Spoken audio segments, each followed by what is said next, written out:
And what's this here, Chris? What's that pipe there? So that would have been maybe the air pump. And that would have helped dilute the airflow when they did their emissions testing back in the 70s.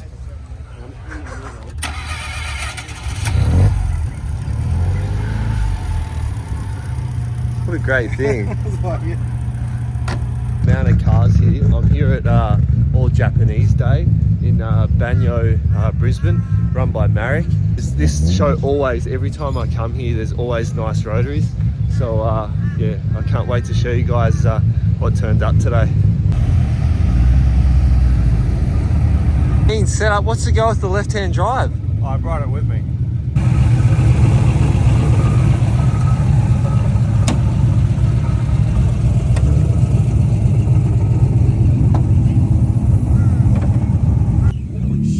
Oh my God! You can park here anytime. Holy shit, get that. Wow. It's an aluminum 5.3 that's been re-sleeved. It's mostly LS7. It's 7.2 liter. Yeah, it's a custom K-frame. There's a company in the States called Ronin Speedworks that makes it. Yeah. Jeez. You did all that? Did you weld all that as well? Yep. Wow. All the wiring, essentially anything that doesn't take a $100,000 piece of equipment, I tried to do it myself. It's a 7-speed DCT out of a 2012 M5. I mean, the transmission is so cheap. I think I paid about $1,000 for that one. And the thing that really scares a lot of people off is the wiring and the tuning. It's a pretty big pain in the butt. And all it actually fits in the tunnel without any modification. Okay, so the cross member, can you buy a kit with a cross member and the bell housing? The same cross member that I use for the T56, I'm actually using for the DCT. I just had to add like one extra bracket and that was it. And then between the engine and transmission is just an adapter plate. Now, how come you went for the V8 over the rotor? Eventually the coolant seals gave out and I was doing the math on how much it would cost to rebuild. And it just made no sense. It was well over $5,000 to rebuild it, and an entire LS driveline with the T56 was $4,000. So I swapped it. So the paddle shift. Yeah. Talk people through how that works. It's the same thing as you would have with a BMW. You know, you have the shifter on the paddle, and then this selector works exactly like factory: reverse, neutral, drive, and then automatic. It's an awful lot of work. Thank you so much, my friend, and I hope to see you out there. You have to take me for a drive in it. Yeah, for sure. Thanks, bro. Yep.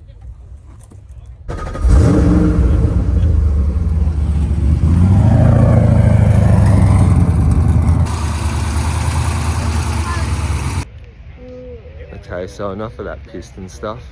There's a really unique RX4 Coupe over here. We'll turn it back onto the rotors, huh? I don't know about that. I don't know. I'll let you guys comment. For what it is, it's interesting. Now tell me about this, because this looks like it's proper, genuine. Yeah, it's I've had it for 20 plus years, and yeah, just to try and keep it original. Yeah, it's 13B automatic. Yeah. Has it ever had paint or anything? I've only touched up this guard and the door, but actually it was the other side. But it's going in for a full respray very shortly. So I just had the new radiator redone with the old copper core. AC's all done. So it's even Alvin was kind enough to chuck some of the anti-pollution stuff on the side of the motor and immediately got out all the rest of it. So original? They're the original RX4 wheels, steel wheels with the dress rings. I noticed the dizzy cap as well. That's been replaced, and the leads as well. Yeah, that's all electronic dizzy. So it's a later model. RX7 electronic ignition, just to get away from points ignition. Now what's this as well, Chris? What's this setup here? Is that for the pollution? That's what I was talking about. That's Alvin was kind enough to put some of the old solenoids and stuff for the emissions gear that used to be on the car. So how does that work? That just works through the carby and... Yeah, there would have just been a lot of wiring and hoses and stuff. A lot of people just remove that rat's nest just to make it so it's a bit easier to work around, but I just wanted to make it look original. So.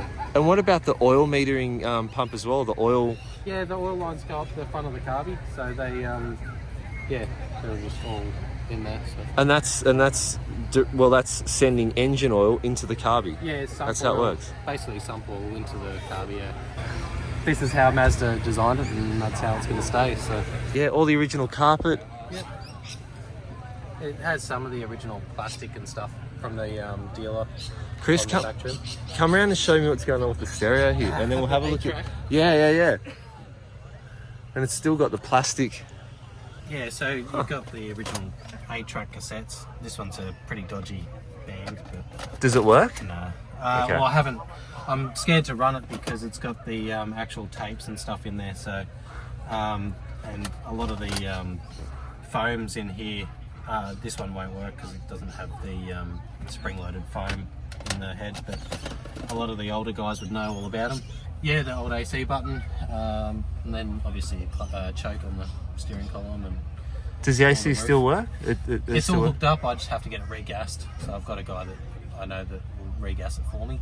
But yeah, and I've got a new steering wheel ready to go on it, and I've got a replacement for the combination switches as well. So I'm gonna have to make a new mold of that and things like that. But that's all gonna get addressed when I get it painted.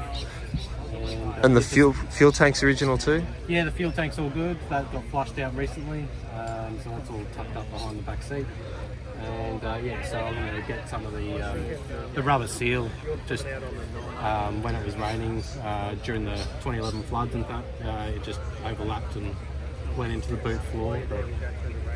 But you'll get all that fixed, mate. Yeah, I'll get it all done when it gets painted in a month's time, and yeah, it should all be good. The tow bar, is that that wouldn't have been is that a genuine? Yeah, that's a factory option or dealer option that they put on. They fitted that. So. And the exhaust systems, I'm guessing, is That's completely the original one as well. And what's this here, Chris? What's that pipe there? So that would have been maybe the air pump, and that would have helped dilute the airflow when they did their emissions testing back in the 70s. So. This meet always comes up with the goods. It always brings out the rare cars. Last year it was an RX2 GS2. Oh yeah, like Adrian's one. Yeah, it's like a handful in the world. That's it.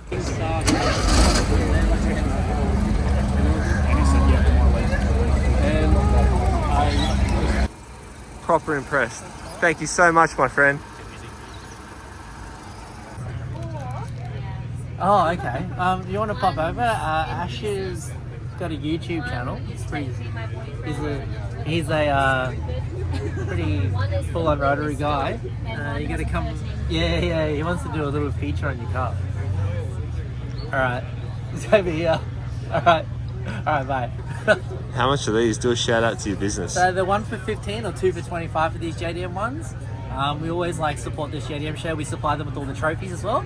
So we're here every year, bringing all the Rotaries. You love the Rotaries. Yeah. You got RX3s. It's mean. Yeah. Mean, bro. Thanks. See ya. Ashley. John, how are you? Good, thanks, John. Oh, dude, okay, now it's good. It just has A lot of friends years ago built it, and then it's just really friends, just doing little bits here and there. So 20B long block, Bridgeport, yeah, I'm guessing. Yeah, full cut bridge. Turbo specs on it. Just a billet Borgie, like 90 mil. And horsepower it's making and boost. Just 600-700. Nothing crazy. It's on 98. I just never really drive it. It's just like sits in the shop. Transmission in it. 6-speed with a sequential shifter. It's got a Ford 8.8 recenter and fuel cell with just neat. Yeah, just clean, neat. That's next level. Yeah. Did the boys down in Sydney do all those bends and everything? Yeah, years ago. Yeah, just kept it clean. That's so that's your surge tank, yeah? Yeah, surge tank, and it's got a hanger with 3 pumps. So I got a big pump in the tank, feeds that, and then that feeds the front of the motor. ECU that it's running? Haltech, Platinum Sport 2000. Bit of an old school thing now. Probably due for an upgrade, but at the same time, I'm kind of want to mix up the setup in the car. So you jump on it, and she skates. It's good fun.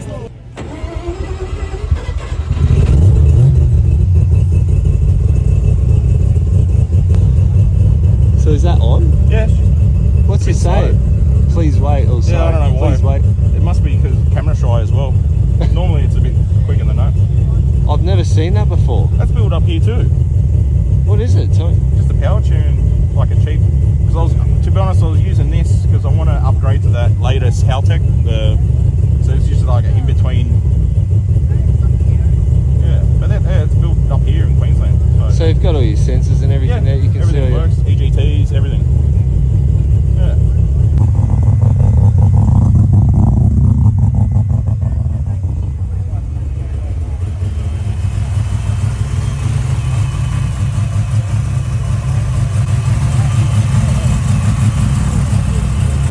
Mean car, brother. Nah, easy. Have you had it for very long? About 2 years. Okay. Experience been good so far? Yeah. Now it's running good. You know, the carburetor, there's no problems with the carburetor, so it's running pretty good. It's always an experience owning a Rotary. Every time you drive them, you never know what's going to happen. No. Well, that's my experience anyway. I mean, I still think something's going to go wrong with it. It adds to it. It's an element of the unknown. Yeah. So is it genuine RX2? Yeah, Series 4. Oh, wow. Yeah, which is good too, because there's not many of them around there. Bro, this pulse is mean. Let it run for a bit, yeah.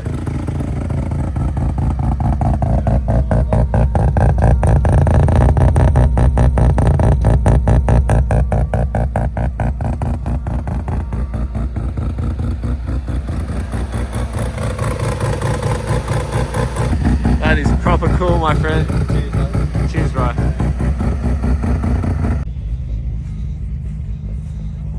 Unfortunately, I don't know where all the owners to these cars are, and I've been chasing them. I've chased a couple of them down, but It's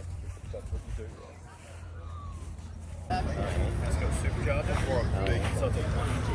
So it's a 2 litre straight 6 supercharger. This is actually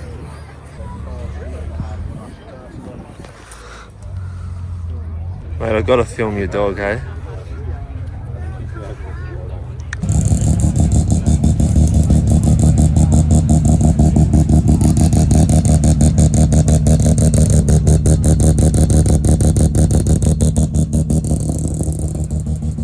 Hey, bro.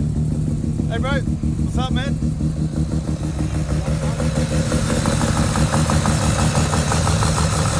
Start it up. How's it been? Yeah, good. Have you changed anything since we last time went through? No. All still the same. Just does its thing. Everyone loved that video. Yeah, it was good, eh? It's like proper.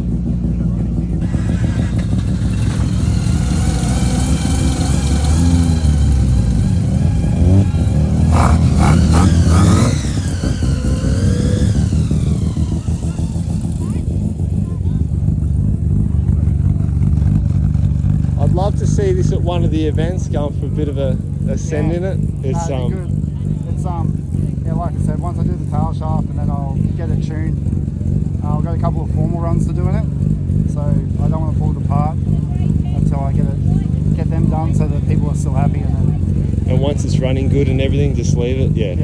What's people's reactions been to the car, like when you go to all these meets and everything? It's good. It's like all positive. Like even though I've butchered something classic, and it's all like, well, fuck, ballsy, but did it. Any speaking of the local boys, has there been any? They all like it. Probably now. Probably now. That was good. They're walking through the smoke. Yeah. So like, here's this license plate, here's that license. But he's got the notepad in hand, eh? That is Australia. Yeah. But everyone watching from New Zealand, this is the sort of stuff that. Yeah. So when people look at me and they laugh when I'm like proper shitting myself, and here's what it is. Just making a observation. Yeah. Until next time, my friend. Thanks, bro. Come and tell me about this car. This belongs. All your cars don't belong out in the sun. They belong in a museum. It's like a going theme. Yeah, this is a car that I've only recently finished restoring. Bought it in 2020, and it was a 2020 COVID project, you know. So able to just come off a full rotisserie restoration. Just went back to standard with it. Just still had a 10A engine in it and stuff like that. So yeah. Let's start with the open up the door. What's the history of the car? Where's it from originally? It's a Queensland car. It's Australian delivered. It's Australian delivered car. Early one. Got a sidekick here. Wants to get in the video as well. I don't have my daughter here today, so I've just so went through everything, because this is absolutely it's an early '69. So the back seat is a lot more vertical than the other car next to it, where it's right back a little bit. So so this is an early car. So Series 1? Series 1. They're both Series 1s, but R100s were a little bit of a weird thing, because they were sort of a running change car all the way through. So yeah, this is an early Series 1. That's a later Series 1. The Series 2, they changed a few things with the steering wheel, the grille, the door trim had an extra stripe, the seat patterns were slightly different, but to most people they look the same. So yeah, it's an early thing. The parcel tray's longer. I believe it's something to do with the fuel tank capacity, so to make it but maybe it was I'm not even 100% sure why, but it is a difference. So yeah, that's proper. Electric aerial, antenna. Electric aerials factory on them. What about the steering geometry on it as well? How does that work with the sway bars and everything? Because I believe there is a difference. So these are both very these are the sway bar with caster arms. So you can see the gold plated bits at the front here. They're actually a part of the caster arm, as the other ones use the sway bar as the caster arm. So yeah, then there's differences between the amount of bolts that hold the struts in. Like these are 3. This one's got a 3-bolt strut. This one's got a 2-bolt strut, even though it's a caster arm front. Like I said, they're running changes all the way through. Like they look pretty similar on the outside, but underneath they're just subtly different. So it makes it a real nightmare to get parts for sometimes. So yeah, when you're trying to match stuff up. So yeah. These hubcaps and everything, they're the original. Yes. Talk us through that and how rare are those hubcaps? What are they sort of worth these days? I mean, in that sort of condition, when they're restored, they're probably close to $1,000 each, sort of thing. So, you know, to get them restored is really difficult these days as well. But wheels and hubcaps are unique to Australian R100s because they're a 14-inch wheel versus the JDM's got a 13-inch wheel. Now, what about the engine as well? With the talk us through some of the unique features to this car that it's got. Okay, so yeah, it's early because you may want to come around this side, Ash. Look, so the through bolts come through the front, and they're actually like an old school kind of like studded, I suppose, but the threads don't thread into the front housing. They nut, so it's a nut and bolt early 10A. So pretty similar to a Cosmo Sport engine, but yeah, that sort of changed for the Series 2, went to like an RX3 style engine. So that's probably one of the other more interesting things about these early cars, is the engines are quite different as well. So yeah, metal header tank instead of plastic. Like that's an early car as well. How did you get your hands on that? Is that a genuine part? That's a factory part. Yeah. So yeah. And even the line here as well. Is that? That's how they. So that the pressure cap's actually in the header tank, not on the. That's just how they are, sort of thing. So actually, there's a bit of jacklish here. Do not open usually. Pretty unusual, huh? so yeah, that's a bit. I always found that a bit of a funny little quirk with them. So if you think about these cars, Japanese cars were still fairly new, really. Like, you know, they really didn't have much of a motor industry until the early '60s, I suppose. I know they were building cars, but their own cars, like their own designs. This is some of the first of them when you really think about it. What's going in here with this? Is that for the sprayer and that as well? So yeah, washer pump's inverted, so it's they're horrible. They don't work great, but yeah, the washer pump's got like a big rod that goes to a little pump in the base of it, sort of thing. So just a little bit like Cosmo Sport, actually. So I haven't put any so it goes all the way down, and then the actual pump is built in there, and the motor turns this little shaft, which is weird, but yeah. Yeah, sorry, yeah. That's really interesting. Yeah. How rare would it be to find one of those in good condition? Yeah, there's not a lot around, so yeah, I mean, I've been pretty lucky. I've been collecting parts for a long time, but yeah, I suppose if you had to try and find one, he'd probably struggle a little bit, sort of thing. So yeah. The dash is incredible. Yeah. One of the better features of an R100 is the dash and the interior, the way it's all sort of laid out, and there's a lot of thought in it. Yeah, it's really vertical compared to my other car, which is parcel tray is quite a bit shorter. And in the boot, I know it's full of things, so there's not really much to look at that. You've got all your... Have you got any little things in there that are kind of cool? You've always got parts like, what's this? What's this? A Mazda? That's actually... it's just a sign that a friend of mine in the US has made a few up, so it does illuminate. And shout out to All Japanese Day, Marek. What a great event. He's a wild man. Good Polish, Polska. Yeah, it's him. Yeah, it's got an electric aerial in it. That's a bit unusual. It's not strictly 100% correct, but pretty close. So yeah. What else is in the back? Yeah. That's how they all sort of come, I suppose. So yeah. Which car do you have more fun in? Oh, that one now, because I decided to put a Bridgeport in it just for something different. Oh, that's something new. I haven't. Yeah, you have seen that car, but since the last time you've seen it, I've just sort of decided to do it. I don't know. I did it in a way that I could reverse it back. There's not one hole drilled, nothing cut. Even went to put a concentric slave so I didn't have to bash the firewall for a clutch fork. It's a lot of work, but that was the idea.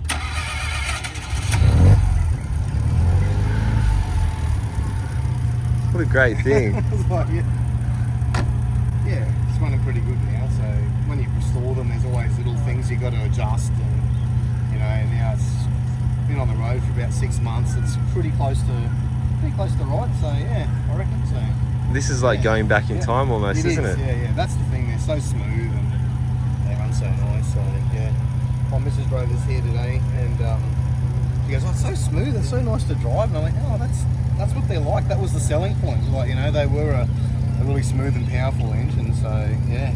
Okay, my friend. Let's hear this unique Bridgeport. Yeah. All right, this one's a bit more exciting. Hopefully it starts straight up. It may. Why wouldn't it start straight up? Well, because it's Bridgeported. Yeah, just because I'm still not used to it, I suppose.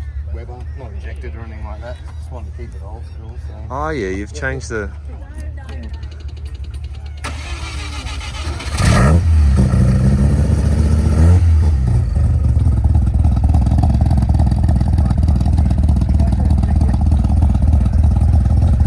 It's got a single dizzy 12A in it, so I took the 10A out of it and put just a Series 2, 3 RX-7 type engine in it. So but just try to do it like as if it was done by the factory, I suppose. So just tried to keep it, not hit any, damage any parts or cut firewalls or drill holes or anything like that. So I could reverse this back to that if I put the original engine out of this car just on a standard home, and I could put it back in like a show off. Thanks.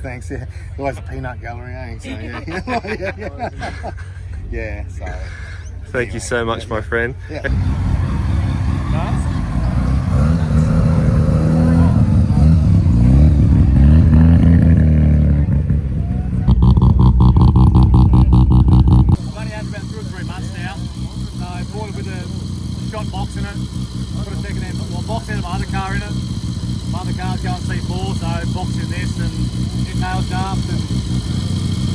Flicking off.